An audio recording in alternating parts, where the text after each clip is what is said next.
Mike?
Good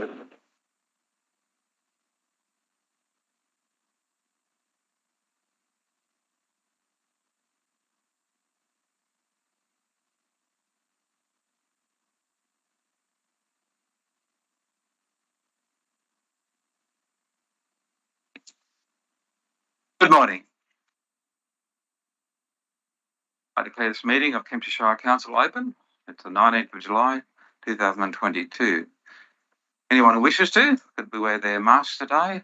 The Chief Health Medical Officer for New South Wales has recommended we wear our masks inside, but it's not yet mandatory.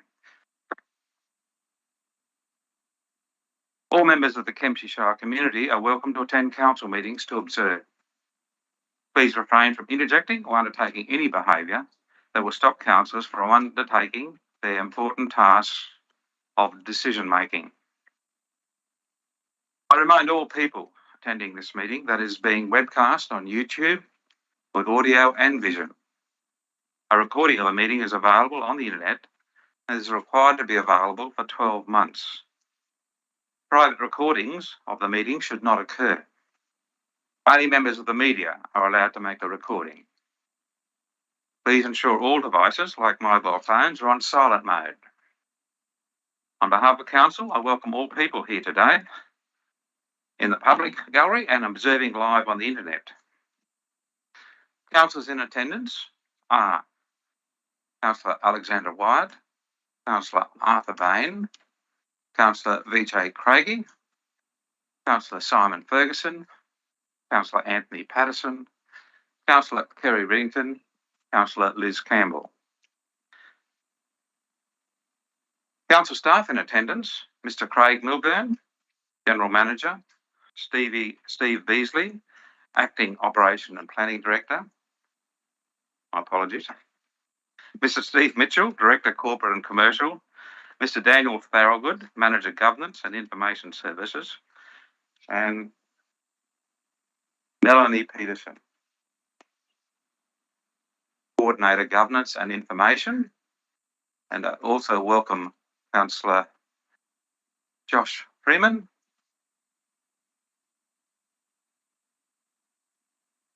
and Galen Burley, Manager of Many Business Affairs of Council. I better get that right. I apologise to you. This is the last ordinary council meeting before the by-election on the 30th of July. I wish all 6 councillors standing all the best.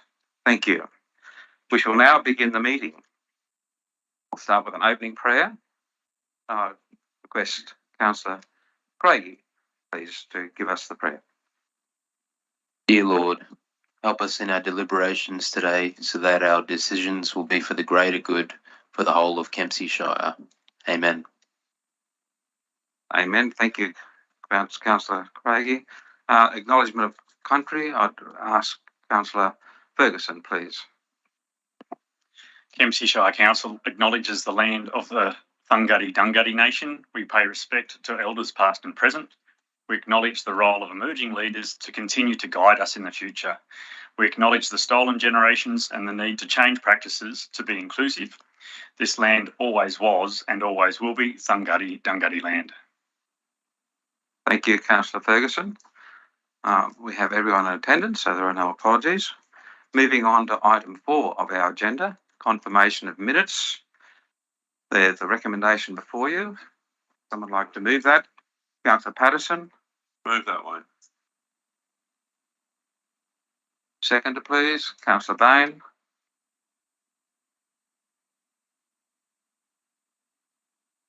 Anyone wish to speak to it? No. I'll put the motion. Is there any dissent from confirming the recommendation or the motion in front of you? Declare it carried. Are there any disclosures of interest, please, on any items on the agenda?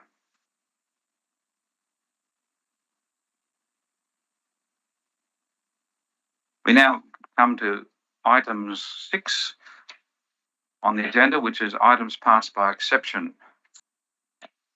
Any councillor may withdraw any of the items that are listed there if they wish to vote against it or they wish to speak on it. After we go through that part of it, any questions on any of those items can be asked, or you can ask questions and then if you decide to withdraw an item, you can. So, are there any withdrawals? Councillor Patterson, please. Thank you. I'd like to ask a question through to Director Mitchell. Just a quick explanation of item 9.3, please. Or the General Manager. In relation to cemetery fees and charges. Mr. Mitchell. Mr. Mitchell, thank you. Director Mitchell. Thank you, Mr. Mayor. Yes, Councillor Patterson, this item has been put on the agenda just to correct an error with one of the fees and charges that was adopted at the June council meeting. When we looked back and considered this fee, we obviously had made some changes that were adopted to our cemetery fees and charges, whereby more of the overall fee was shifted to the time of reservation as against to the time of burial. What that created is a situation whereas if someone has already paid a reservation fee and then come around to pay the burial fee, they would actually be paying a lot less than what people would otherwise be paying. It's just a factor of the time I guess, in terms of introducing these. And so what we're doing in this paper is to correct that anomaly whereby if someone has paid a reservation fee, they would still pay the burial fee that would be in line with what they would have paid last financial year. But then anyone who obviously is paying the reservation fee post the 1st of July would be paying in accordance with what we had adopted before. So it effectively just means that the fees are going to be the same in totality, regardless of when you've paid the reservation fee and then when you pay the burial fee. Otherwise, it would result in, as I said, an individual paying around about $1,200 less than what they should otherwise. Thank you. I'd like to recognise and applaud Council for picking up that anomaly and making it fairer for people across the board pre the start of the new financial year. Thank you. Thank you, Councillor Patterson. Are there any withdrawals? Councillor White, please. I just have a request on one of the legal matters. Do you want me to withdraw it or just? Well, if you have a request or any discussion, it needs to be withdrawn and we can quickly discuss it in confidential. Yes. It's just a request. Okay. Okay, so we will withdraw 11.1 and I'm withdrawing 9.4, the New South Wales Local Roads Conference Communique 2022. Are there any other withdrawals? I now need someone to move the recommendation with 9.4 and 11.1 out of the motion. Councillor Riddington, mover. Seconder, please. Councillor Patterson.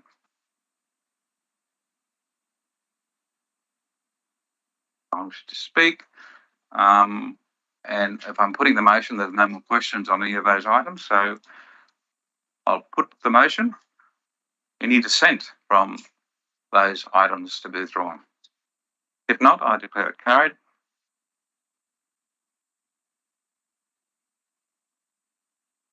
We now move on to the mayoral minute on page 6. And it's 7.1, accounting treatment of rural fire service Red Fleet assets. I so move. And the recommendation is there before you. There's an anomaly in how councils are expected to have on their books all the assets of the rural fire service in Kempsey Shire, and yet we have no control, no direction on their use. We have no information on their values, and yet the state government, through the auditor, has decided that we should have that on our council books, and that would add depreciation from assets that have no governance by Kempsey Shire Council. So it's an extraordinary situation, and it is good to know that 68 councils who have rural fire services assets in their shire are taking the same position as found in this recommendation to you. And it's something that has been promoted by the New South Wales Local Government Association that we adopt, and it's something that is pretty straightforward. We're saying to the government, we don't have control, we don't have any supervision of any of the assets in the Red Fleet, which is all the red vehicles of the Rural Fire Service, and therefore we shouldn't have them on our books depreciating and being a cost to the ratepayers of Kempsey Shire.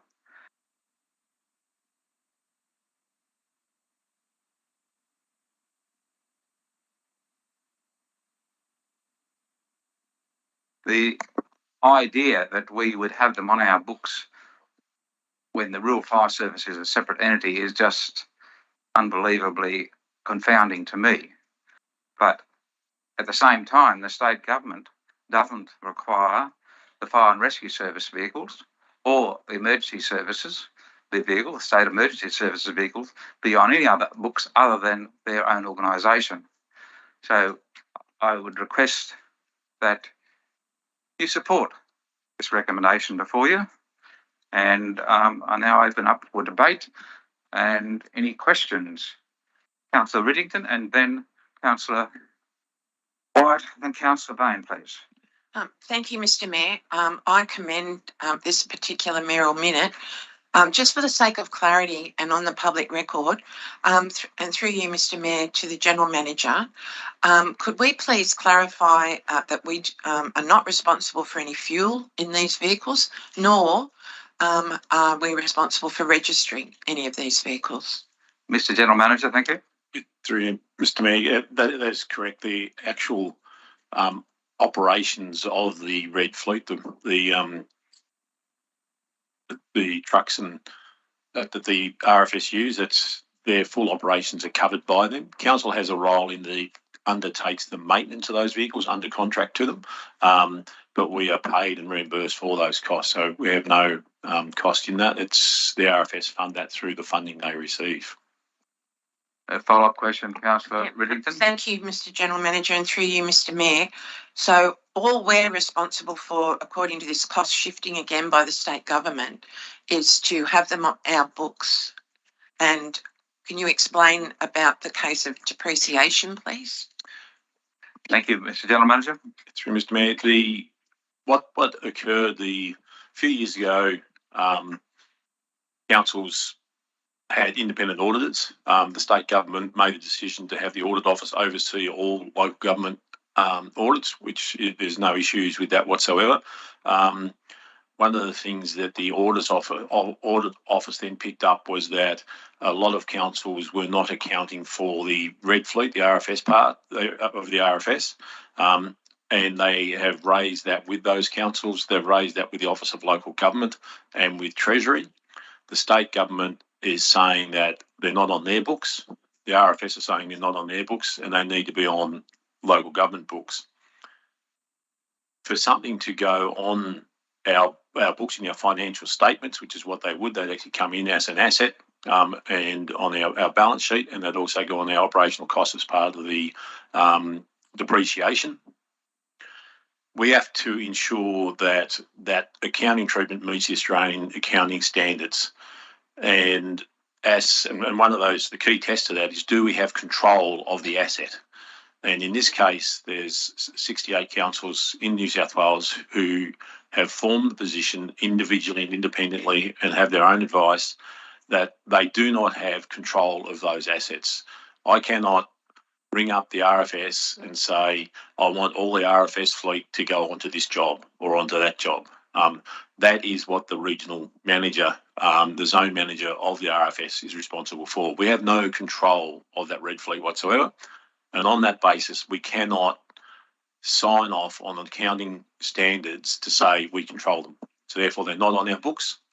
They shouldn't be on our books is the position we take. We're working, Leeton Council has been the ones that have led the charge on this, and there is a strong collective group that is still discussing this with the state government, trying to get a satisfactory solution. The issue the state government have got is that there is a large asset that is funded by government that is not on anyone's books, and that needs to be addressed somehow. Thank you very much, Mr. General Manager. What would be the value per se of the fleet? Mr. Mitchell, could you try to answer that, please? Through you, Mr. Mayor. Councillor Riddington, in the audit that was undertaken of our financial statements last year, the auditors include a summary of any uncorrected misstatements.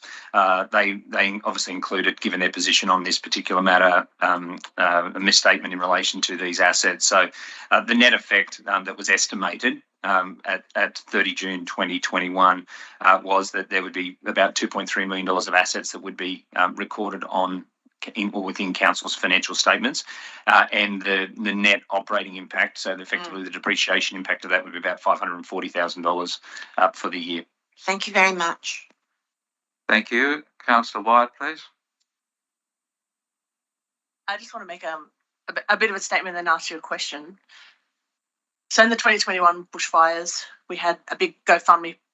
There was a big GoFundMe page by Celeste Barber. She raised $51 million. the intent of that was to support the recovery process for fires, go to Red Cross, to wires, to RFS volunteers. However, that legal arrangement, the government deed governing the RFS trust, meant that only those funds could go towards equipment, training and administration costs. So that $51 million administration costs, I'm sure that was not the intent when they donated hundreds of thousands of dollars. And there was people all over the world that donated millions. So legal action resulted, and to see whether that could be overturned. And a bill was put up by the Greens to try and get the Rural Fires Act amended to allow a better distribution of those funds, and it wasn't supported. And in fact, the RFS itself was an opponent. In my opinion, the RFS is a state government department. It already relies on 60,000 plus volunteers to do that work for it. It's one of the only ones in the world. I was talking in Canada, their equivalent, they're paid. So RFS is run by volunteers, and now it has $51 million of donated money to prop it up. This is a government responsibility. I feel is a government responsibility to fund its own department that already is relying on volunteers, and I'd like to take it an even step further in that in the future, and that the RFS is completely pushed right back to the state government. So my question is, and you've explained the finances, thanks for that, is so it's sort of costing council $540,000 roundabout in depreciation. But what is this deed? Is it legislated? Is it time controlled? And do you have to sign it? Do councils have to sign it? What's the consequences if we don't sign it? Mr. General Manager, please. Through you, Mr. Mayor, just correcting, it isn't costing us $500,000 at the moment. If we were to put them on our books, it would. So at the moment, it actually isn't making any of that sort of cost. It's actually what we have is a service level agreement that runs continually. It was signed in 2010. It continues to run. It's a standard agreement that the councils that enter into the agreement with the RFS have, and they're similar to every council that actually has it. What would happen if we didn't sign it or we withdrew? There are opportunities in the agreement to withdraw. I would have to get advice on that. Thank you, Mr. General Manager. Follow-up question? Yes. You may have a follow-up. So it's a service level agreement and it has no end date. So it's an in perpetuity and like 99 years, 299 years. So it's an in perpetuity agreement. Yeah, it's actually in place and continues until it is able to be terminated by there's a clause 14 that allows for it to be terminated. But that clause, I'm just going to it now. If any party breaches it, this agreement will terminate if any party breaches their obligations under this agreement and fails to rectify the breach within 21 days. Immediately upon the revocation or failure to renew the delegation, immediately in the event of any of the councils refuse to advance monies in respect of the maintenance, and upon the expiration of 6 months' notice in writing given by either of the council or the commissioner. Thank you, Mr. General Manager. Councillor Bain, please. I'd like to speak in favour of the motion. I note that there is a great deal of pressure from the Auditor General's office on councils to comply with taking on the responsibility of the Red Fleet, including the audit recommending that the council undertakes a stock take of all RFS assets and records the value in council's financial statements. The threat that if councils don't recognise the assets, we can be found non-compliant and have a high risk finding, and they call for the Office of Local Government to intervene where councils don't recognise this. I absolutely believe that we have to stand firm against this pressure of further cost shifting from state government, and I commend this motion to my colleagues. Thank you. Thank you. Mr. General Manager, could you clarify what the high-risk finding would have a consequence for council if the government decides to go down that path? High-risk finding. Yes. Okay. Well, thank you, Mr. Mitchell. Through you, Mr. Mayor. So potentially what could occur is that the opinion expressed on our financial statements by the auditors could be qualified. Ordinarily, obviously, most organisations want to have an unqualified audit report, which means everything is in order. Depending on the materiality of this item in the context of our overall financial statements, there could be a risk that the audit office, as auditor, may issue a qualified audit opinion. Impacts of that are largely that would then get reported as part of their report to Parliament. Not sure about any. I'd have to sort of, come back with further information in relation to any further impacts around that. My understanding would be that it'd be reported as a qualified audit opinion in the report that the audit office does at the conclusion of all of the audits of councils across New South Wales. That said, given the size of the assets and even the impact on the income statement, not that it would be my call, but I would sort of argue the point that probably wouldn't be material in the context of our overall financial statements and probably wouldn't qualify to result in a qualified audit opinion. But that's obviously for the consideration of the auditors and given their interest in this matter. Thank you, Mr. Mitchell. Councillor Riddington, please. Thank you very much. Just one more question, and again, for the sake of clarity, if I may, Mr. Mayor, through to the General Manager. In the deed of agreement, it says the equipment is vested in the council, but would the General Manager please explain the legal ramifications of this, and if at all we have a case to argue against it? Thank you, Mr. General Manager. Through Mr. Mayor, there's been discussion about the difference in terminology between what is vested in and what is controlled by.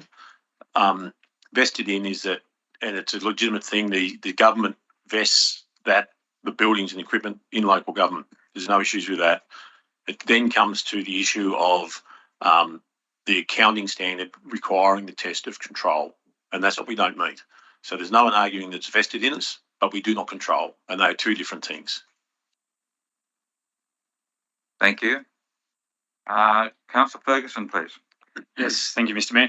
If we, also in support of it, I think you mentioned about 60 odd councils. So two questions. There's about 60 odd councils that are in the same position as us. Is that 100% of councils affected by this decision? And the second question is, if we don't get this up, are we also liable for the fuel and repairs to those vehicles? Thank you, Councillor Ferguson. Mr. General Manager? Yeah. I couldn't say whether it was 100%. Certainly the vast majority of the rural and regional councils in New South Wales. Obviously, our metropolitan councils don't have RFS brigades, so that's not an issue for them. I don't believe there'd come a time when we would be required to be operating them in terms of the fuel and the maintenance, things like that. So I don't see that coming onto our books at all. The other aspect of two other things I'd probably mention. One is that there's, outside of our service level agreement, there's a legislative framework that requires us still to pay the emergency services levy. So we'd still be required to pay that anyway. So it'd be funding the RFS. So that's still in place. And we've got our Audit Risk and Improvement Committee meeting next week. They are also, this is on their agenda for consideration, and the position paper that we've drafted is going to them to be adopted by AREC next week as well. Thank you. No one further wishing to speak? Councillor Freeman, please. Yep, thank you. So my question through the Mayor to General Manager probably is just clarifying that we're not actually removing any funding sources from the RFS by passing this. We're not actually, because like was mentioned, that we do actually pay a levy. We're not going to cancel paying that levy. This isn't going to impact any ways they have been collecting money. So this isn't defunding the RFS. Mr. General Manager. Through Mr. Mayor, very good question. No, it's not in any way. And that, I think it's important that the council, clearly express our support for the RFS, the amazing work that they do, both the paid management and the volunteers. They do an amazing job, and they help protect our community, in enormous times of distress, and they do a fantastic job. This is simply an argument about accounting procedures. That is what it's actually about. It's trying to sort out that accounting procedures. They do need to go on someone's books. Our argument is the state government control, their RFS control, they need to be on their books, not ours. Putting it on our books, as Mr. Mitchell said, it's over $500,000. That puts us further in the red in terms of our financial situation by $500,000, and that's about 1.5% rate rise for our community to actually cover that. So we shouldn't be asking our ratepayers to be covering something that is controlled by the state government. Thank you, Mr. General Manager. Councillor Bain and then Councillor Wyatt. Morning, really, Mr. Mayor. Just a question for clarification. We are not. This is a resolution about an issue with the state government, not with RFS volunteers. I've heard that, but I just want that crystal clear that we absolutely support RFS volunteers and organisation, but this is an issue with the state government. Is that correct? Mr. General Manager. That is correct. Councillor Wyatt, please. I was just going through, Mayor, to Mr. Thorogood. Can we just have can you send us a link to that agreement? Is that possible? I can't find it on Google. We can certainly provide councillors through the General Manager with a copy of the agreement. I'm not sure whether they are public or confidential agreements. Thank you. Thank you. Councillor Craigie, please. Yes, thank you, Mr. Mayor. Just curious about the legal side of things. If it did result in a legal dispute, what legal precedents would we be relying on? Mr. General Manager. Through you, Mr. Mayor. I'm not sure what precedents specifically. What today's, if council resolves this, what it allows is the LG New South Wales as our, representative body will actually pick this up and run with it. So it's not just the 60-odd councils who are doing it on their own at the moment. The association will start picking that up, and there will be obviously discussions and negotiations and talks within the government with LG New South Wales and the councils impacted about how this might actually come out. So, it's got a way to go. I'm sure there's precedents around the definition of control in tax law and in accounting law. Specifics, I couldn't quote you specifics on it though. Thank you, Mr. General Manager. If there's no further debate, I will close the debate and ask you all to support the recommendation before you. And I'll then put the motion. Is there any dissent? Declare it carried unanimously. Thank you. Moving on to item 9.1, which is on page 10, please. It's a planning proposal for Rosedale Avenue Southwest Rocks. The recommendation is there before you.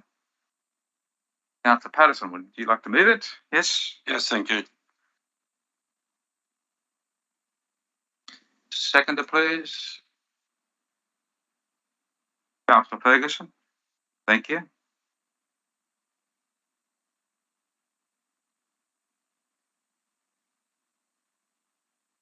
Mover, would you like to speak to the motion, please?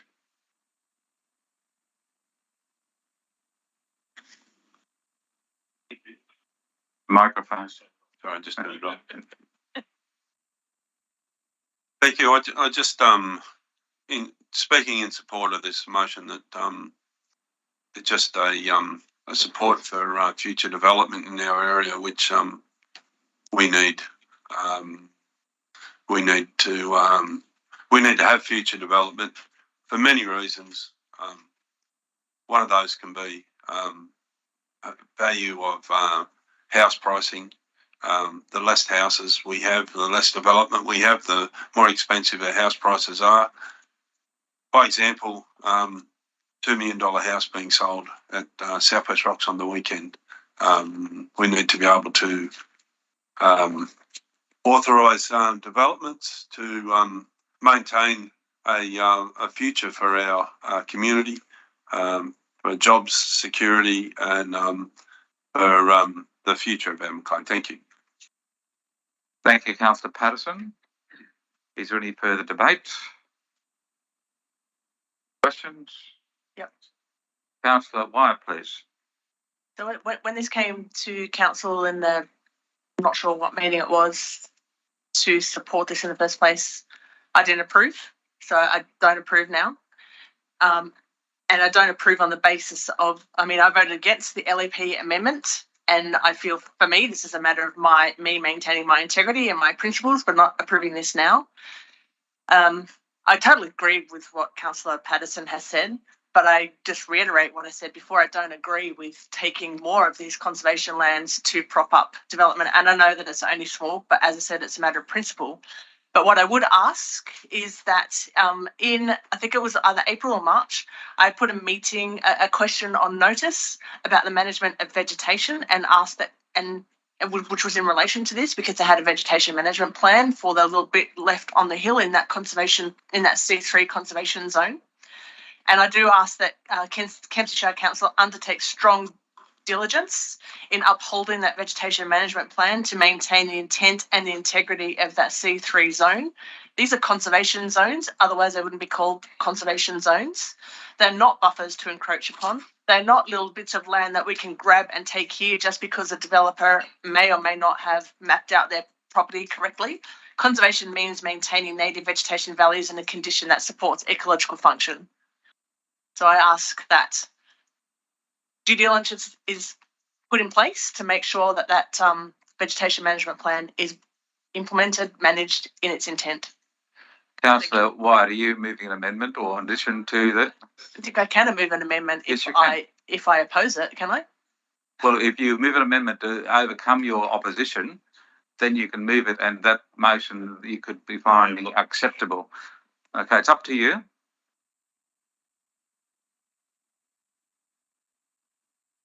Okay, well, it would.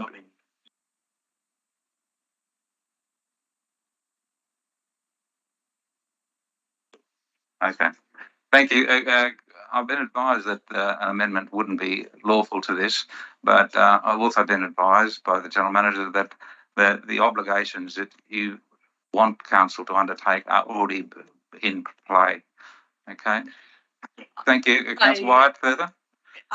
Yeah, I'm okay with that, because yes, I think what I'm stating here is not related to the changing of this instrument by this, whatever it is. Motion, yeah. And I do understand that it is in place for council. I just want to have it on public. I just want to state it that I want council to undertake due diligence in making sure that that compliance in the vegetation management plan is upheld. Thanks. Thank you. And the General Manager assures me that that would be the case, but thank you. Councillor Patterson, you're asking a question? Yeah, thank you, Councillor Patterson. If I'm allowed to, can I ask a question through to Councillor Wyatt on her question just put to Council? Yes, well, you can ask the question, and she has a right not to answer it. Yeah. Thank you. Councillor Wyatt, do you live in a previous subdivision? And do you have a maintenance plan on your residence where you live? Thank you. Councillor, I love that before question. I name you, Councillor Wyatt, I remind you, you do not have to answer a question if it reflects on you personally. So you're not declaring an interest. It's up to you whether you want to answer that question. So, yes, I am in a subdivision. Yes, I do have my own nature reserve agreement over my property. I have 20 acres. I have cleared the minimum. I have cleared the amount that I'm required to for bushfire protection, but the rest of my property is bushland, and one of my wonderful neighbours does some bush regeneration for me. My issue here is not opposing development. My issue here is, let's just say this square is the rural residential area, and around the outside is the conservation zone. What they want to do is just make it like that. That's what I'm opposed to. I'm opposed to changing I'm opposed to an LEP has a zone in place. I'm opposed to a developer thinking that they have the right to go and say, well, actually, no, I want 20 hectares of that conservation zone as Yeah, of well. course, That's what I'm That's opposed to. right. I'm not opposed to the development. I'm just opposed to the encroachments on conservation zones. And I've seen it at Southwest Rocks in my career. It's called peri-urban interface impact. Before we go on, and if you could hold your question, Councillor Patterson, I'd ask the General Manager to make a comment, please. Just through you, Mr. Mayor, just clarify that what's happening here is a realignment of a residential zoning boundary with an environmental management zoning to ensure that they line up on the map. It's not something that the developer put in place. It's not their responsibility to done. This is actually what has come about because of the way they were historically laid out. And all we're doing is simply realigning that to make those two things match up. So it's not actually the fault of the developer in this case. Yeah. Sorry, we could add more information. We need all the proper advice here. So I'll ask, before I come to you, Councillor Patterson, Mr. Thorogood, please. Yeah, sorry, through you, Mr. Mayor. I can just add to that because I was here when we put the standard LEP in place. Council's previous LEP was aligned to a cadastre that was designed and built in-house by council and maintained by council. The current LEP is aligned to the state cadastre. So there was a misalignment between zonings in the previous LEP and the current LEP. So they will look different on maps, but the actual, I guess, lay of the land as such hasn't changed. There are changes to it because of cadastral boundaries that have moved on paper, not in the environment. Okay, thank you, Mr. Thorogood. Councillor Patterson, you have a follow-up question, do you? Yeah. Who's it to, please? Through you to General Manager. Thank you, Councillor Patterson. As this is not being actually instigated by the developer, but to realign to existing maps as brought to our attention by Mr. Thorogood.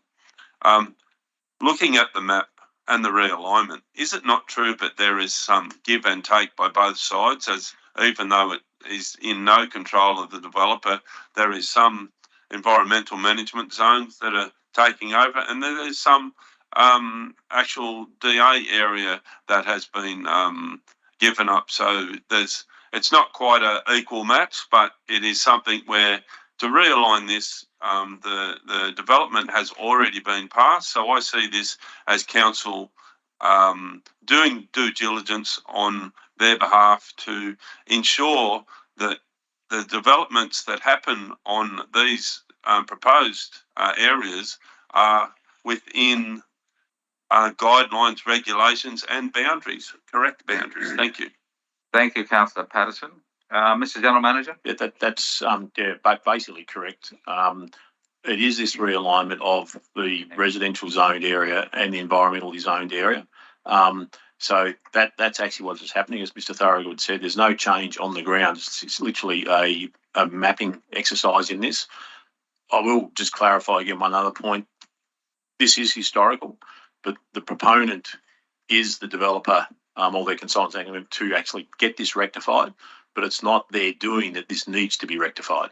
So it just is simply this boundary readjustment to make sure that those zones and boundaries line up with what's actually mapped. So, in other words, that this will not set a precedence for future developers to take over environmentally managed zones, but in the future case, to realign historical maps, zoning maps. Yeah, Mr. General Manager? It certainly won't set a precedent. That council, each council I worked at, have at various times had to make these sort of decisions just where they're realigning boundaries to make them, relevant to what they actually are and in line with the way they are actually mapped. And may I also just make one more comment? You're a closing statement to make here, so you have that in the closing statement, if you like. This statement is in relation to this is something that has happened already previously. No order. You can't make a second speech in a debate. Well, I can ask a question. If you make it a question, yes. Yeah, I can ask a question. You can ask a question. Thanks, Andy. Thank you. My question through to the General Manager again. This also had a realignment of previous maps through to the General Manager previous maps example, is it true that it has not also happened on the alignment of Plumbers Lane through to South West Rocks on the road boundaries where the maps did not align and where roads were actually on people's private properties? Mr. General Manager, please. Yeah, through Mr. Mayor. Yeah, certainly we do find that with roads at various places. We've got an issue with Maria River Road at the moment. We have one at Point Plummer. It's quite relatively common. Historically. Councillor Bain, please. Morning, Mr. Mayor. I'd just like to acknowledge that this is a simple mapping alignment. It's not about being pro-development, and it's not about attacking environmental management zones. It's a mapping realignment. I hear what Councillor Patterson said about the need for development, the need to build housing for growing areas, but I also think we need to balance that very, very carefully with environmental values and maintaining as the character statements of our coastal villages. So yes, I think we need to rethink about how and where we're doing housing, but we do need that housing, and I also think we need to be very vigilant about protecting those environmental values, current ones that are in environmental management zones, but also future areas that are at risk. Thank you. Thank you, Councillor Bain. Councillor Wyatt, another question? Thank you. A question, justification. I just want to be clear that I'm not saying I am opposed to the development either. I'm just being clear that I maintain upholding my integrity by saying that. Councillor Wyatt, you have to have a question. You can't. Don't I get to? I'm opposing this motion. Yes. So you've already spoken against it. So why do I not get a second? You don't get second speak. Just let me think about putting in a question then. Sorry. You start to sound like me, Councillor Wyatt. Yeah, no. Order. Yes. Councillor Wyatt, do you have a question? Oh, yeah, sure. How many other conservation zones in the LEP have we encroached in to provide a fire trail, an asset protection zone, a fence, a dog walking area, a motorbike park, a kids playground? There are conservation zones, C3 zones everywhere that are used as sacrificial buffer zones. How many are there in our current LEP? And this is why I'm opposed to it. I'm opposed as a matter of my integrity and my principles to saying I do not support any amendments of a conservation zone 1, 2, or 3. Like 1 is national park, but 3. That's your question. So my question is how many other C3 areas in the Shire have we encroached on and allowed this? And I fully accept that this might be a mapping error. Well, we'll have an answer to the question, Councillor Wyatt. You can't answer the Thank question. you. Through you, Mr. Mayor. General Manager, please. I'd suggest if Councillor Wyatt wishes that to be answered, then she brings it forward as a question on notice in the future, because we simply do not have the resources to do that. Yeah, thank you, Mr. General Manager. Yes, a question with notice would be appropriate. Thank you. And every councillor here can write questions with notice up until the 29th of this month, and they'll still be answered. Thank you very much. Councillor Patterson, would you like to close debate, please? Thank you. Just closing the debate, I'd just like to make this clear that as a councillor, I do not oppose environmental management zones. I do not oppose development zones. What I do support is that council adjust and make sure the integrity of the council's mapping, government mapping, for future development is honest and true. So in the future, there's no issue with development going forward or with environmental management zone going forward. So I look to my fellow councillors as support, and I request that Councillor Wyatt supports this, as it is not a statement by council that they're against environmental management zones. Thank you. But merely a realignment of a true mapping error that has been made historically. Thank you. Thank you, Councillor Patterson. I'll now put the motion. Is there any dissent from the motion that's before us? There is one. I declare it carried.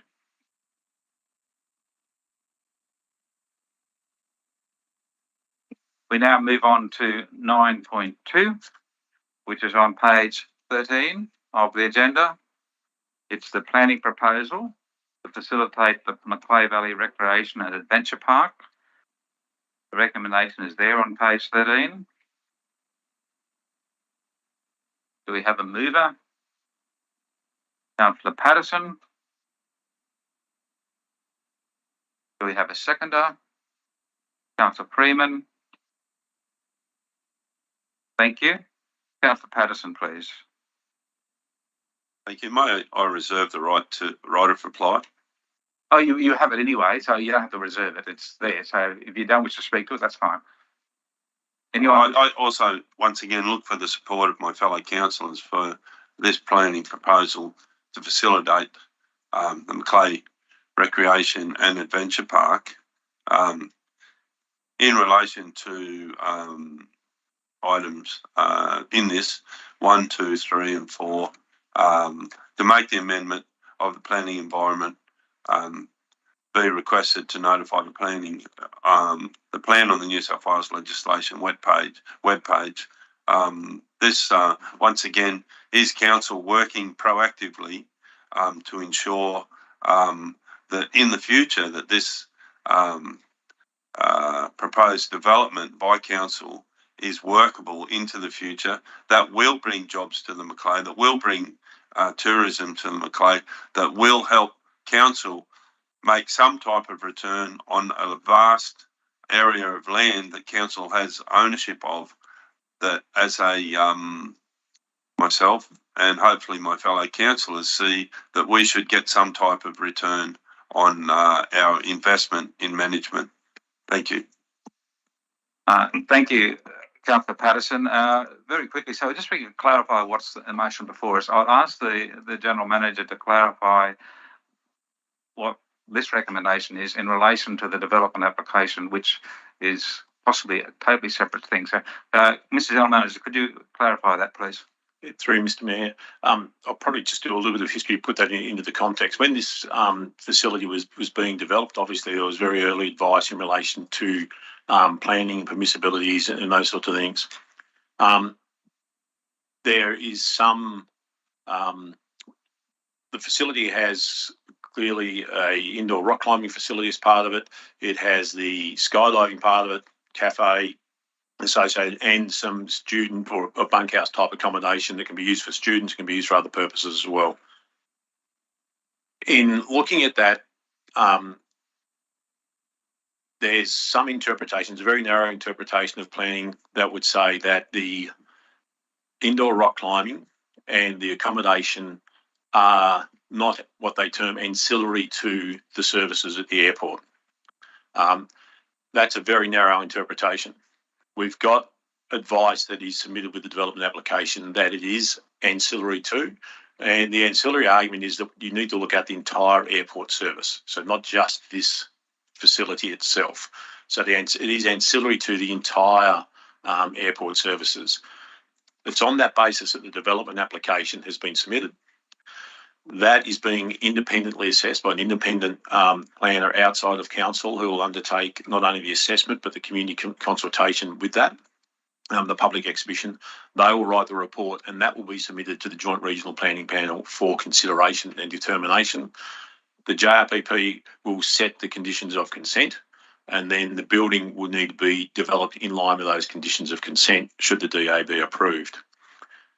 In looking at the project control group, which is set up under the funding deed with the state government, the PCG determined that to cover a potential risk, and this was simply a risk management exercise, we would put a planning proposal up to address the issues of the indoor recreation side of things and the accommodation, that should the Joint Regional Planning Panel determine that it isn't ancillary to, then we then can resubmit the development application based on the planning proposal, then allowing that indoor recreation and the accommodation to occur.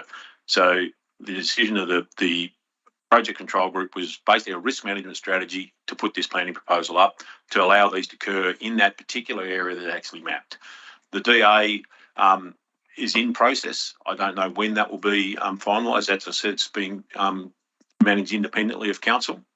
But this is simply I guess a plan B, a risk management team from the project control group to allow those to occur should the DA not be approved. Thank you, Mr. General Manager. Councillor Riddington, you had the light on. Thank you, Mr. Mayor.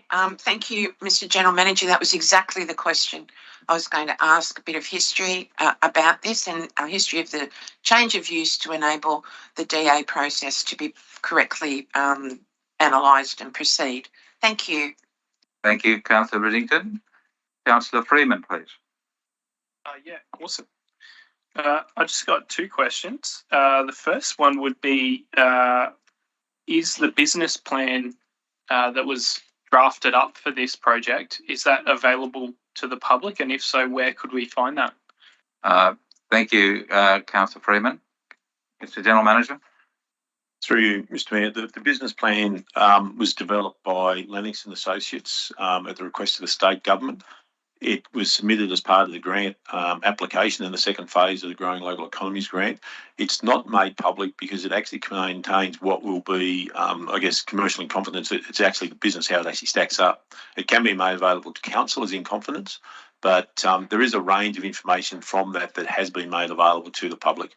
What I can say about it was that the project came through the economic development strategy. It was one of the key things within that. The business plan was assessed totally independently by the state government economists in their assessment of this before any funding was actually provided to it. Thank you. Councillor Freeman, your follow-up question? Awesome. The other one is just given the changing economic climate with cost going up and also I guess social lifestyle habits changing, is there potentially opportunities in the future where we could opt out or change the scope of the project to make sure it's still suitable for what we want? Because I understand that the climate in which the last council agreed to this has changed a lot. So it might not actually be such a favourable project anymore. So is there opportunity in the future for us to, I guess, put the brakes on this project or steer it in a different direction to make it more relevant to what the community needs right now? Thank you, Councillor Ferguson. Mr. General Manager, please. Through Mr. Mayor, council's into an agreement with the state and federal government to deliver the project, so we'd have to break that agreement. Certainly there is an option for the council to make that decision. That would come at some cost because you'd have to refund what has been expended so far. What I can say about the two key sports there, both in skydiving and rock climbing, is that they are both sports that are actually growing. Rock climbing in particular is an Olympic sport. We now have the Olympics coming to Brisbane in 2032. You'll actually see certainly a lot of opportunity for Australians to start to participate in that at that elite level. And similarly with parachuting and the sports around that, there's a large growing population in that. In addition, the facility has a BMX pump track. That's one of the other things in it. And the water body used for the canopy piloting can be used for a range of different on-water activities such as kayaking. You can have pump-up water type things and remote control boats, those sorts of things on there. So it is already a multi-purpose activity. The facility then will also, I guess, act as a bit of an anchor for other potential adventure sport activities, which is one of the four key pillars in the economic development strategy. We've already had people talk to us about the opportunity for indoor laser, for example, parkour, those sorts of things in there. We had someone even as recent as last week about competitive pistol shooting, those sorts of things. So we've had from the cycling community, there's I can't remember the exact term of the thing, but there's a cross-country biking, not mountain biking, but this cross-country sort of thing where you're basically a road bike on fatter wheels where there's parts where you got obstacles, carry your bike, all these sorts of things. There's opportunities like those to develop that facility out there.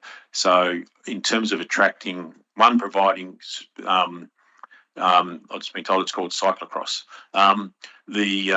opportunity for our local residents, our local schools and that to use this at a grassroots level through to tourists coming in and having reason to stay in our area for longer, right up to the potential development of elite sports and having things like the Australian teams come and train here.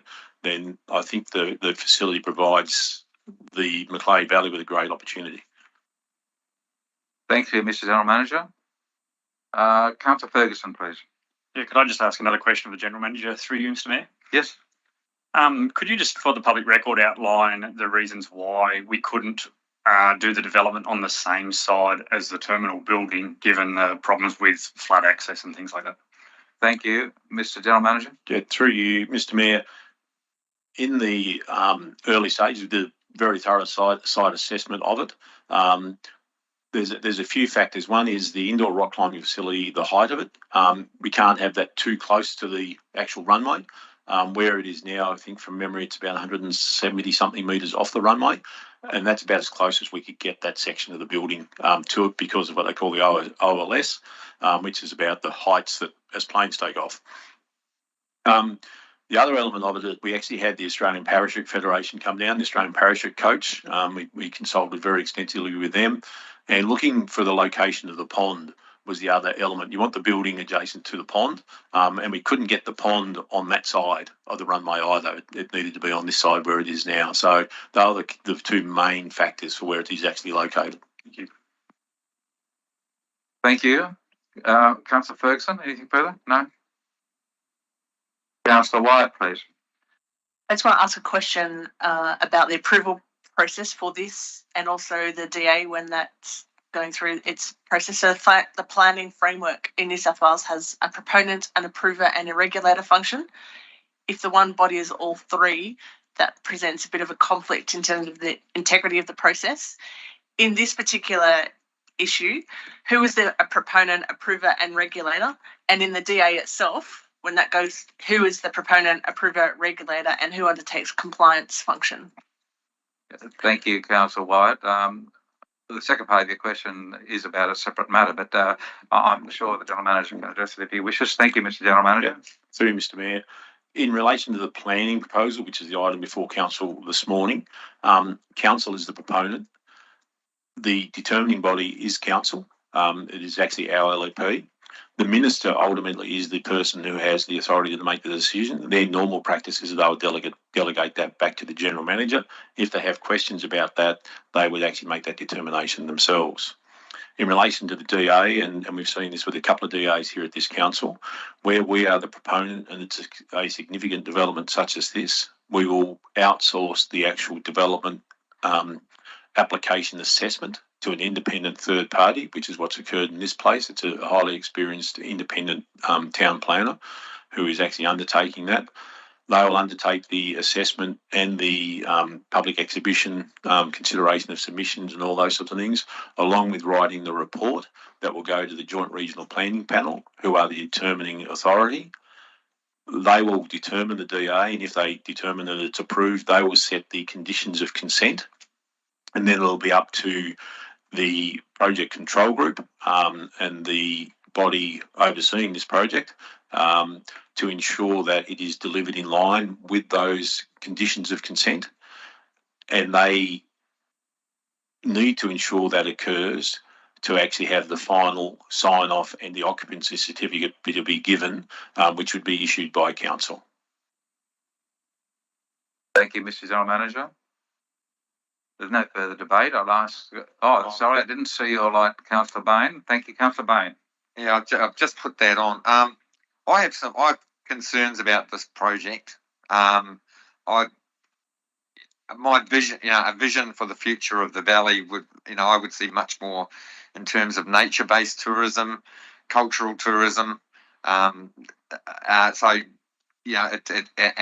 understand that is a purely my point of view, so I won't try to stop this going through. But it's just, I just have an issue about how the future of our valley is going to look. Are we, I hear what you're saying about rock climbing, and we're a low socio-economic area. What are we doing for our people that's going to create real long-term prosperity, not for the developers or people that are going to come in and take the money and go, but for the people that are going to be here in 10 or 20, 30 years. This is a comment. I'm not asking a question. I'm just have to say that I have concerns about it, but I won't oppose it. I need to respond to that. Thank you. Mr. General Manager, you might have a comment on that point, please. Yeah, thank you, Mr. Mayor. I think it does need a response, and I appreciate Councillor Bain's position on that, and totally understand that. This facility, when it's finished, will employ local people. It does generate jobs for local people in an ongoing area. It will also bring additional tourists and that to the area, which will again increase jobs for our local people as well. One of the things we've been doing with this, and we had some very early consultation with quite a number of members of our local Aboriginal community who actually sat in the committee room here when we presented this to them, who were very, very excited about this project because the opportunities will actually give them both to participate, but also potential for jobs and those sorts of things as well. The element of the tourism economic development plan that looks at sports, adventure opportunities is very strongly nature-based. We've been working with the mountain bikers here, looking at potential routes and using this site potentially as a base to head off on some of those. So I think there's quite a correlation between what this activity does and how it will actually act as a bit of an anchor for the development of a lot more outdoor and nature-based activities going forward. Thank you for that advice, Mr. General Manager. Very quickly, I'd also like to ask a question, Mr. General Manager. In the business plan, is there an estimate of the number of local people who would be employed in the facility when it's complete? Thank you. Through Mr. Mayor, yes, there is. I can't recall the number off the top of my head. I'd have to get back to you on that. Thank you very much. It's not relevant to the actual proposal in front of us, which is the rezoning of the land in question. Councillor Patterson, would you like to close debate, please? Most definitely. Closing the debate, I'd like to ask a few questions to bring the actuality of this development to the notice of my fellow councillors. That this development is not something that council is going to run through you, General Manager. That's a question, Mr. General Manager. Yeah, through you. No, we'll be looking at outsourcing the management, similar to what we do with our holiday parks. Followed up by another question. A business plan has been completed by a separate organisation put through to the state government for funding. If that business plan was not able to hold up, if that business plan had no future, would the state government have grant funded this project? Mr. General Manager. No. Okay, thank you. My third one is it's not a question, but it's just some follow up to finish this, to bring this to a conclusion. A positive future is what we want for our Macleay Shire. We're talking about jobs. We're talking about prosperity. We're talking about something that council is also there to deliver to our community, and that's for relaxation, social activities. That's part of being a councillor. I'll just put this to my fellow councillors that what do you think of when you think of Phillip Island? It's where they have the greatest motorcycle race in Australia. What do you think of when you think of Bathurst? I know I'm only talking about one type of area. You think about car racing. You know how much that brings to the community. Byron Bay, what do you think about that? Beaches, sustainability, tourism. So the Kempsey Macleay Shire may be known in the future for its yes, we can do. Yes, the community development, high performance centre, Eden Street sporting facility, development of the sale yards, the new industrial area, Macleay Valley Food Bowl, etc., etc., etc. I could keep going on, but I won't. So I look forward to my fellow councillors to support this planning proposal and look for a bright future for the Macleay Valley. Thank you. Thank you very much, Councillor Patterson. I'll now put the motion before you. Is there any dissent? If not, I declare it carried unanimously.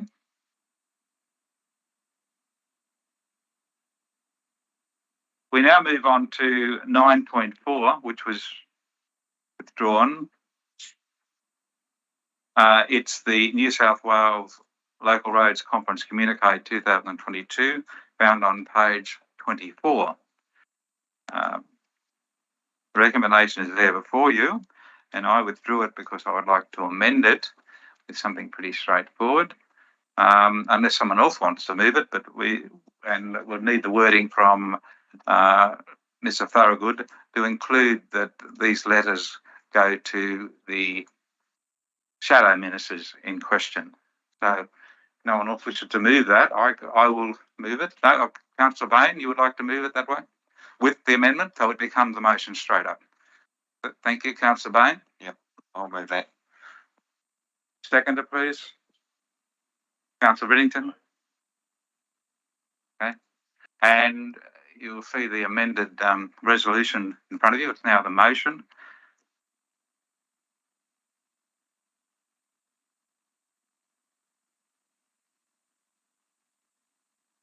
Councillor Bain, would you like to speak to the motion?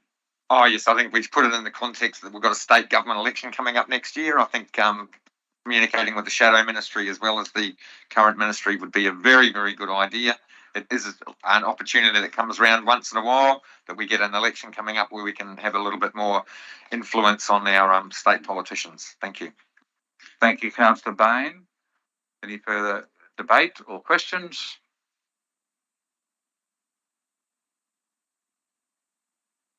I'd just like to speak in favour of the motion, as having attended this conference, and we have a major issue throughout New South Wales on our roads, and one of the things we have to do is make sure that our roads are as good as they can be under the financial constraints that council has. One of the major issues that constantly comes to all councillors and staff of council is issues about our road network. We have something like 1,200 kilometres of roads. Half of them are unsealed, and funding to get them up to a standard that's acceptable is a constant strain on our finances. So this communique is expressing that urgent need to make our roads safer, also to make the roads better for our transport system, our trucking system, where the roads are improved, the costs for trucks and truck owners goes down because of less repairs. So there's a whole flow on of consequences in making sure our roads are up to a better standard than they are at the moment. And it comes down to finances. So this communique is actually supporting that, and we're supporting the communique to try and get the action as outlined by Councillor Bain, that the politicians also make it a high priority where our roads are maintained at a high standard. Anyone else wish to speak? If not, I will put the motion. Is there any dissent? No dissent. Declare it carried unanimously.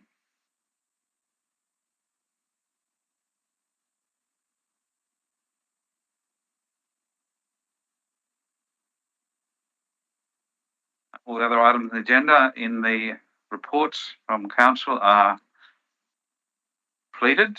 We now move to 10.1.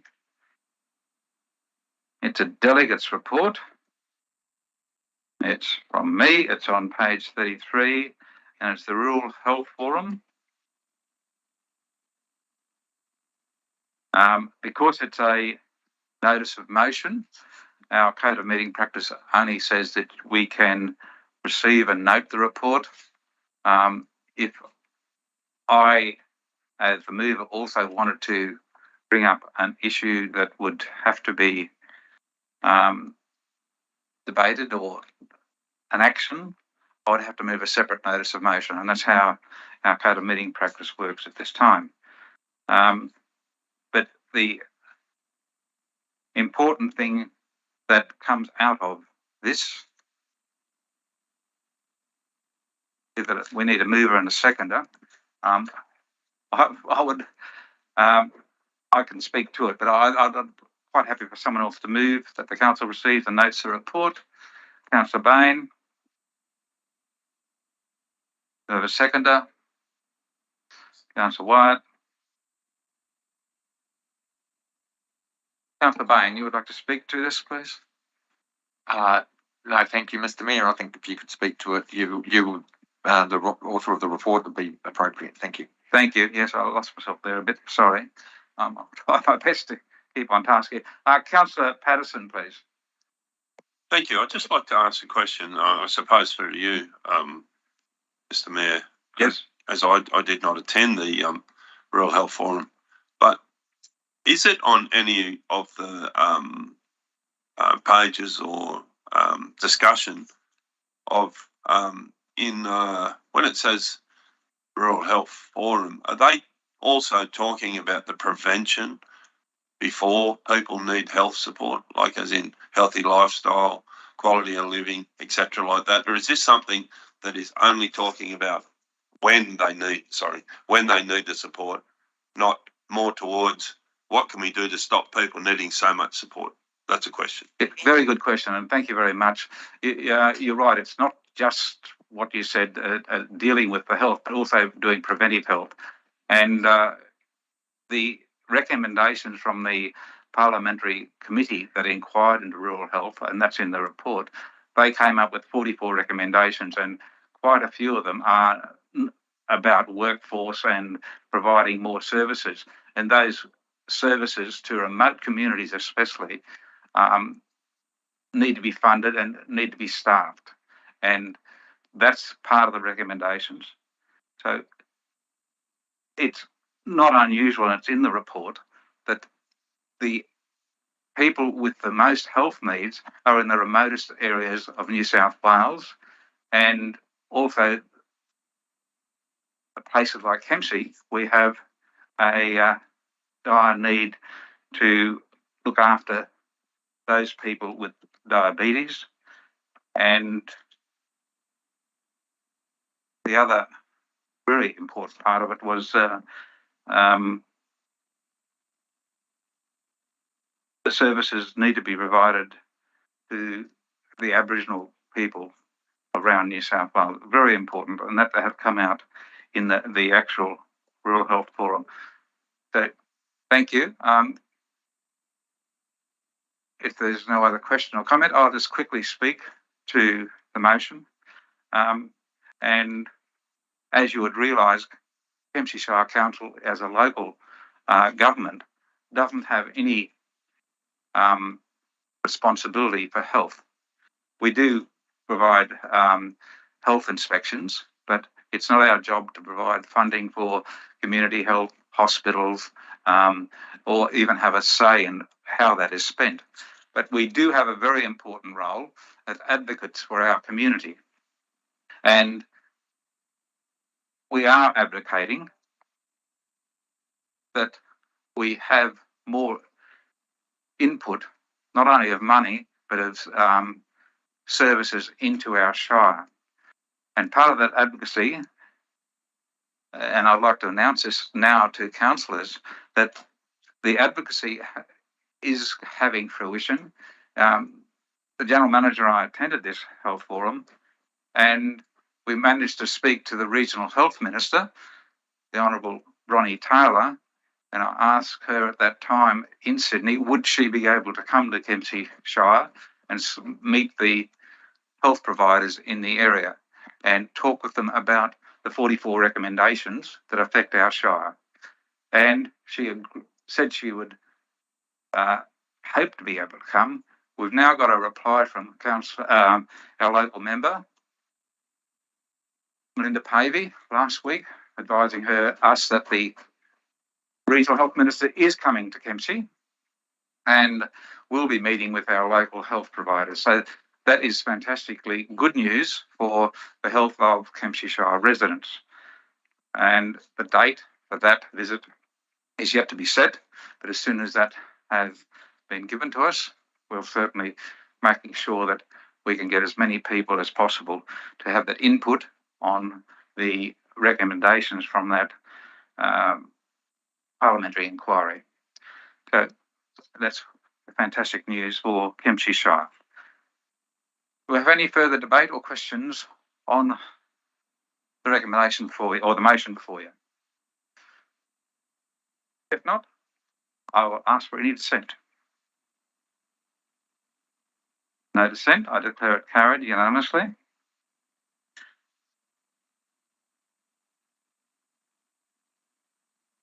Moving to 10.2, another delegates report. Interesting heading. This, the councillor is Mrs. Passmore for some reason. She's been promoted. Thank you. No, I was the councillor that attended the conference. Thank you. And as mayor, so the report on the conference is there for you. It's quite extensive, and I would ask someone to move that the council receive and note the report. Councillor Riddington, thank you. Do we have a seconder? Councillor Freeman. Thank you. Any questions or debate, please, on the delegates' report from the conference? If not, legal wish to speak. Councillor Riddington? No. No. It's all there in the writing. It's a very worthwhile conference, and just regret I had that the general manager was unable to be there at the time, but he would have found very interesting items on the agenda as well. But thank you very much. I'll put the motion. Any dissent that the council receive and note the report? If not, I declare it carried.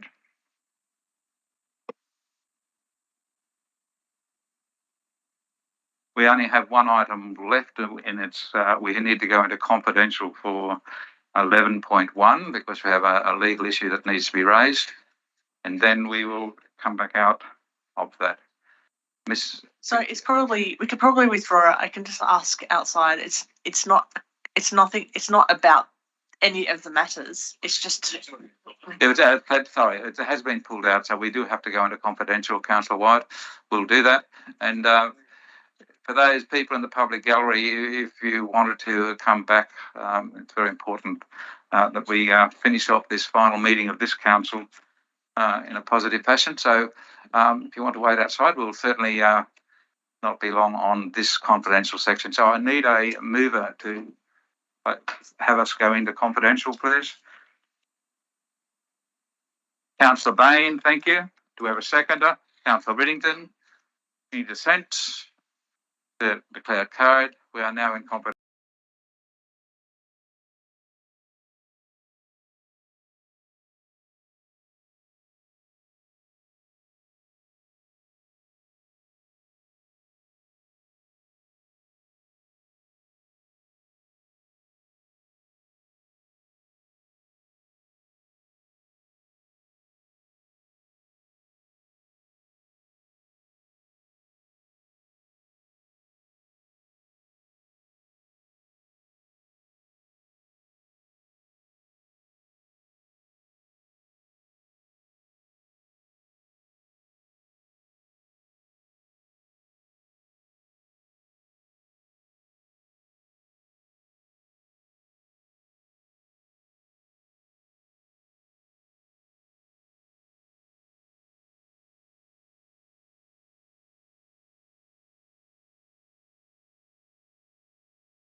Okay.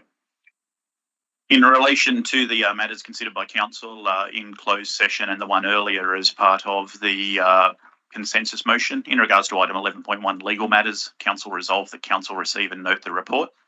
In relation to item 11.2 TQE 21/53 Armidale Road Landslip remediation, council resolved that council 1 accepts the lump sum tender submitted by Penn Civil Proprietary Limited as for a lump sum amount of $1,343,980 GST inclusive for TQE 21/53 Armidale Road Landslip remediation in accordance with the tender documentation and the tenderer's submission. And 2, authorise the General Manager or their delegate to approve any necessary variations to the contract within the total project budget. Thank you, Mr. Thorogood. Before I close the meeting, I'd like to make the closing remark that we have had a very challenging time throughout the life of this council with the decision in the Supreme Court that the election of December the 4th has to be voided and a by-election held on the 30th of July. It's impacted all the work we've done here. And so for all the councillors who are standing again, I wish you all the best with the election. And for the 2 councillors who are no longer going to be with us after the election, Councillor Craigie and Councillor Campbell, I thank you very much for your service. I'm going to ask Councillor Patterson, if he may, to make some remarks, please.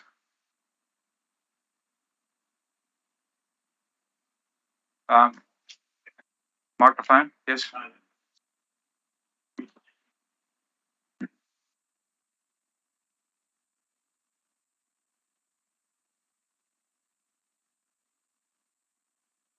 Thank you, Councillor Patterson, for doing this.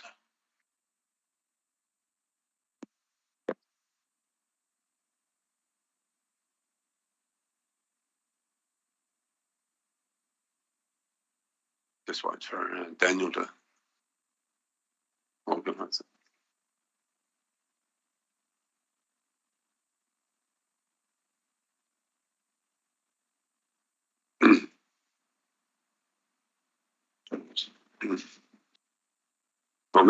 Thank you. I have to say how proud and honoured I am to bring this tribute for you. Liz Campbell, and please bear with me. Liz, as you mean so much to many of us right across our community, our state, our country. How do I put it in words? This tribute to an amazing lady. While it is a great honour to pay tribute to you, Liz, following your decision not to recontest the upcoming election, it is with sadness that I realise that these council chambers will soon be without a very special lady. Liz's vitality, vision, political savvy, collaborative style, sound leadership, and stylish presence will be sorely missed, but not forgotten.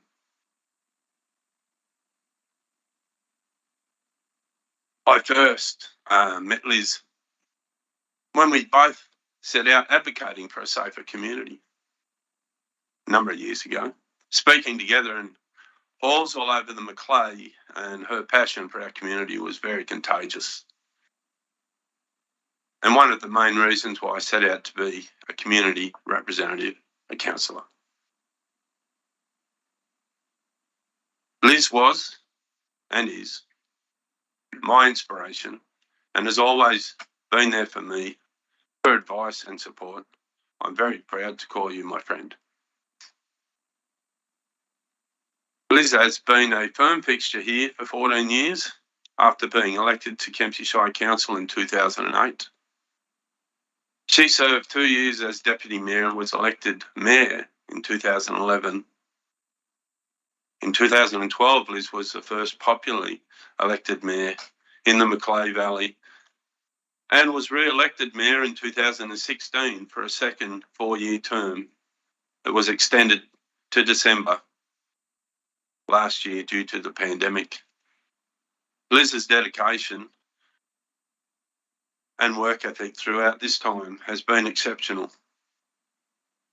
Her loyalty and commitment to the Kempsey Shire community is steadfast and has worked tirelessly 24/7 to improve the quality of life for our people in the community across all facets of this shire.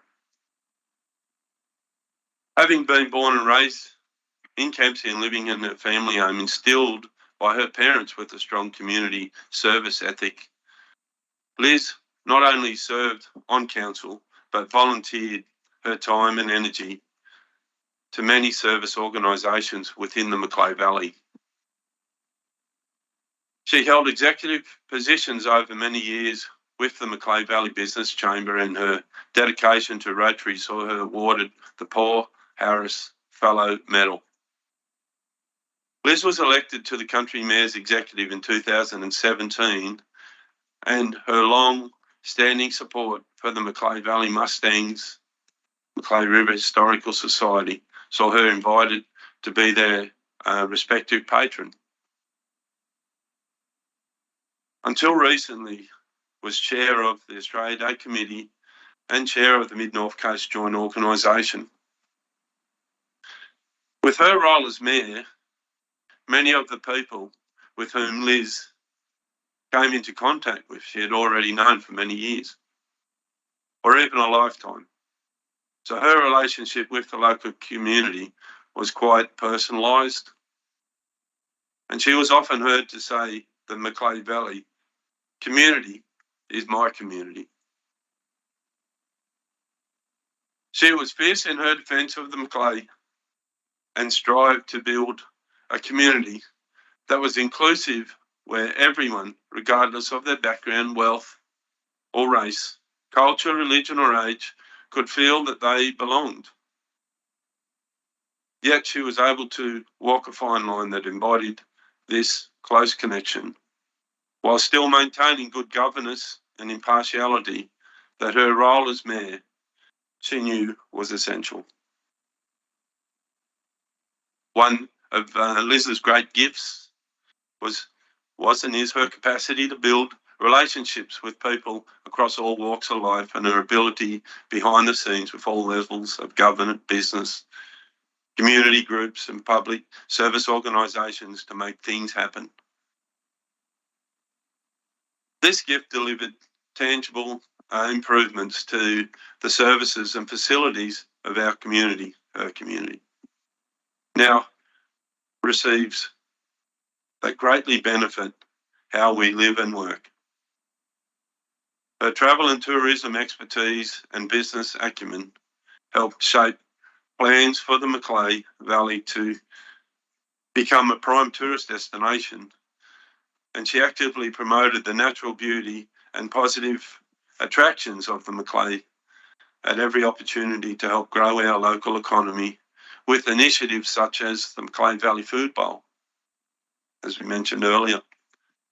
It was Liz who started the Merrill Community Fund, which has donated funds to many students, clubs, community groups in her years as mayor, starting with monies not used in her mayoral position, such as not taking a council allocated car and using her own vehicle, and or paying for her own way many times when on council business and community business representing our Macleay.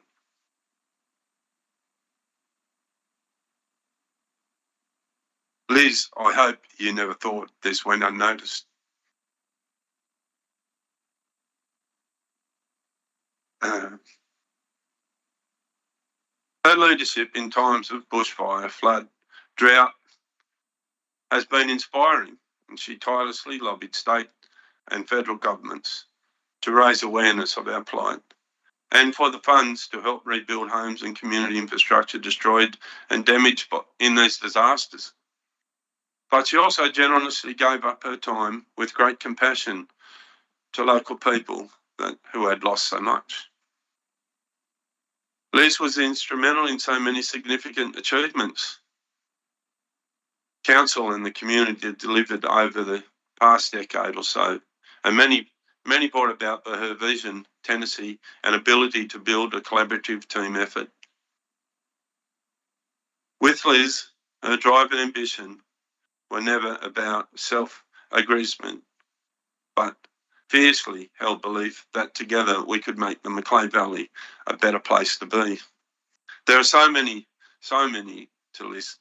Council records hold scores of infrastructure improvements, community programs, strategies and master plans Liz worked with council, government and community to deliver over the past 14 years. I'll mention just a few highlights that under her leadership came to fruition. Liz felt a strong sense of duty to help provide disadvantaged kids in our community with a chance to realise their dreams. From its inception, Liz has been steadfast supporter of the Macleay Valley Vocational College on a personal level and as mayor. It was a great day when council gifted the land in Reginald Ward Street to the college so they could continue the vital work that it does to support kids who have had a rough start in life. Another initiative in this vein that meant a lot to Liz was helping to organise the visit of Father Chris Riley, founder of Youth on the Streets, off the Streets, to address around 1,000 secondary students at the Kempsey Golf Club. After years of working with government, the opening of the 2016 $82 million Kempsey District Hospital saw local residents provided with quality healthcare that they deserve. And Liz has continued to do so much behind the scenes to support the expansion of the medical services and entice medical professionals to the Kempsey Shire. Overseeing the delivery of the Kempsey Bypass Master Plan to revitalise the CBD into a destination of choice once Kempsey was no longer a highway town. Involved years of planning and hard work, but the outcome one the community can truly be proud of. As a key part of this, council pursued a cinema complex to generate economical social development in the heart of Kempsey. A collaborative effort between government, council and business, the $6 million plus project faced many hurdles along the way, and it took vision and commitment to build a state-of-the-art 4-screen cinema complex that opened in December 2019, now enjoyed by the community. As a key passion of Liz's was to deliver better educational facilities in the Shire Council, and the Country University Centre board have worked towards creating a university presence in Kempsey Shire since 2012. And the dream became a reality when the Country University Centre welcomed its first students last year. Liz is proud to hold the position of the Country University's first chair. Under her leadership in 2017, Council took the difficult but necessary step to undertake the external review of the organisation's structure and culture. This initiated a period of significant change, transformation and growth that has continued over the past 4 years. And in that time, our new Kempsey Shire Council team has built the foundations for a strong community centre, financially sustainable organisation, and I believe the working relationship between Liz and our GM, Craig Milburn, has seen our Kempsey Council organisation rise and rise and rise. Liz has been our main advocate for Kempsey's second traffic bridge and has been lobbying government for many years. And I say when it's built, the Liz Campbell Bridge is my choice.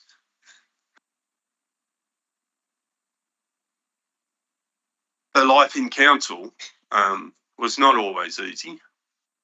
Dealing with bullying, disrespect and unruly behaviour by others, she kept her head up. And with the support of her devoted husband, Ray, and her friends and family, she never took her focus off delivering the best for our community, her community.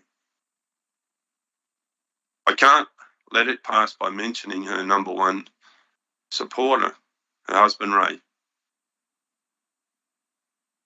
who has been there by her side all the time, often commenting fondly that he was the mayor's handbag. This, on behalf of Kempsey Shire Council and the wider community, a heartfelt thanks for all that you gave and our admiration for all you achieved over the past 14 years. You have set the mayoral standard and benchmark that we can only aspire to.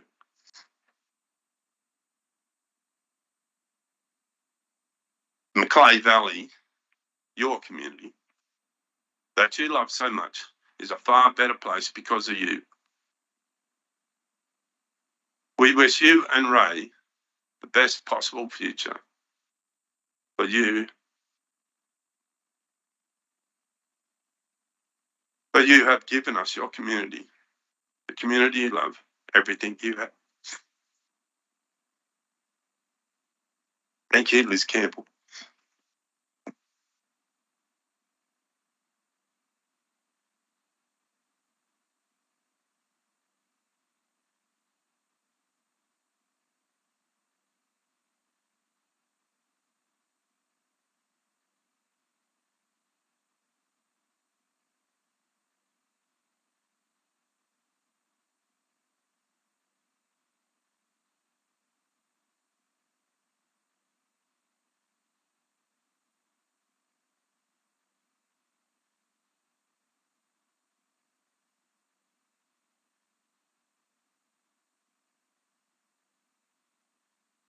Thank you, Councillor Patterson. Your words are inspiring, and thank you very much for what you've just said. On behalf of Council, congratulate you on your speech. We also have, of course, Councillor VJ Craigie leaving us. He's made a decision that he would not stand again. And in the 7 months you've been with us, you've contributed to council meetings. You certainly have a very incisive and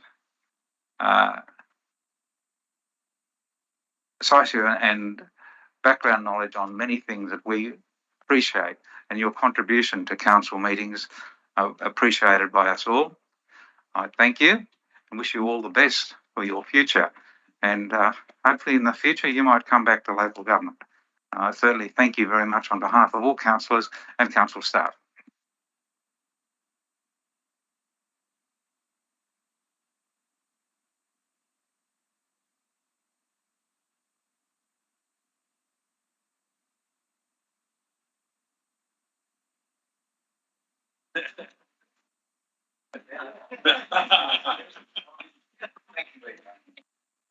Thanks, everyone.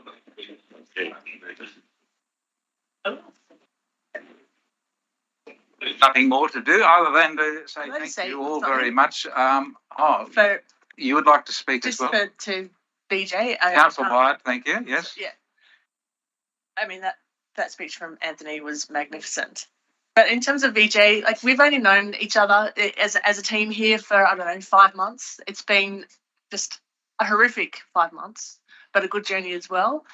I find you to be a really deep thinker, very silent, but when you open your mouth, you just have great words of wisdom and insight. And I really enjoyed having some conversations with you. I miss you being on council. You have a great contribution. To wish you all the best with what you're going to do, and I really look forward to hoping that you stay. I know you'll stay here, and look forward to maybe having coffee with you so you can still pass your insight to me as a councillor, and hopefully come back one day. But I thank you for your contribution. I really enjoyed just the 6 months that I've gotten to know you. Thank you, Councillor Wyatt. Either Councillor Craigie or Campbell like to say something? Thank you very much for your time here. With that, I declare the meeting closed and wish you all the best for your future. Thank you.